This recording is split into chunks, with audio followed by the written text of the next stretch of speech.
عبدالکریم الرمضان خپل هغه بڼکه چې د رسامۍ د قلم په توګه تر استفاده کوي په رنګ کې چوکه کوي او د سپینې پاڼې پر مخ په عربي ژبه نادره خطاطي کوي. داسې خطاطي چې د هغه په وینا ورځ تر بلې د ورکېدو په حال کې ده. کله چې رمضان کوچنی و نو د پلار ترڅنګ به په داسې حال کې ناست و چې پلار به یې په عربي ژبه نادر او پیچلي توري لیکل. د هغه پلار د 10 کلونو راپدې خوا خطاطي کوي.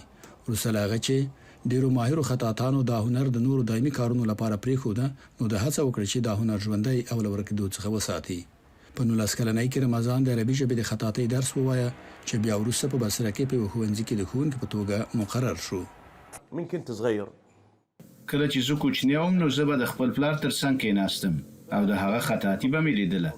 ما د هغه له هنر سره ډیره مینه پیدا کړه او د دې هڅه مې وکړه چې له هغه تقلید وکړم. نو کله به چې هغه له خپلې څوکۍ پورته شو نو زه به د هغه په ځای کېناستم او د هغه قلم به مې راواخیست. د هغه د خطاطۍ په قلم باندې لیکل راته ستونزمن و نو ما به د خودکار قلم راواخیست او په هغې باندې به مې لیکنه کوله. رمضان د مسلکي کار ترڅنګ د خپل پلار په زاړه ورکشاپ کې کینی او هلته خطاطي کوي. هغه تر اوسه پورې په کور دننه او بهر کې د شپېتو نه ډېر خطاطي شوي هنري آثار نندارې ته وړاندې کړي دي. اكو ناس مثلا هملت هذا الوضع. ځینو خلکو دا هنر له پامه غورځولی او نور مسلکونو ته یې مخه کړې ده. هغوی وایي چې له خطاطۍ هغوی نشي کولی خپل ورځنی مصرف پوره کړي.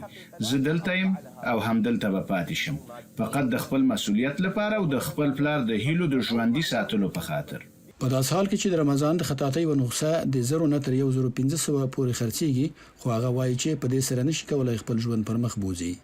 اذا يبقى هذا الحال يعني على الوضع که حالت همداسې دوام وکړي نو عربي خطاطي به د وخت په تیریدلو سره له منځه ولاړ شي.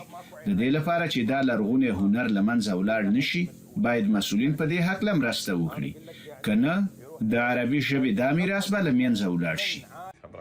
د وخت په تیریدو سره رمضان له 350 نه ډېرې خطاطي هنري ټوټې لیکلي دي چې بیا له دې جملې څخه ډېرو په اروپا، مراکو او ترکیه کې جایزې هم ګټلې دي. ما د بسم الله یا د الله د نوم ډېرې نسخې خطاطي کړي دي چې یوه هم بلې ته ورته نه ده. ما د دې خطاطیو په خاطر له المان نه د افتخاري ډوکټورا سند هم ترلاسه کړی. غورځنګ د امریکا غږ آشنا تلویزیون، واشنگټن.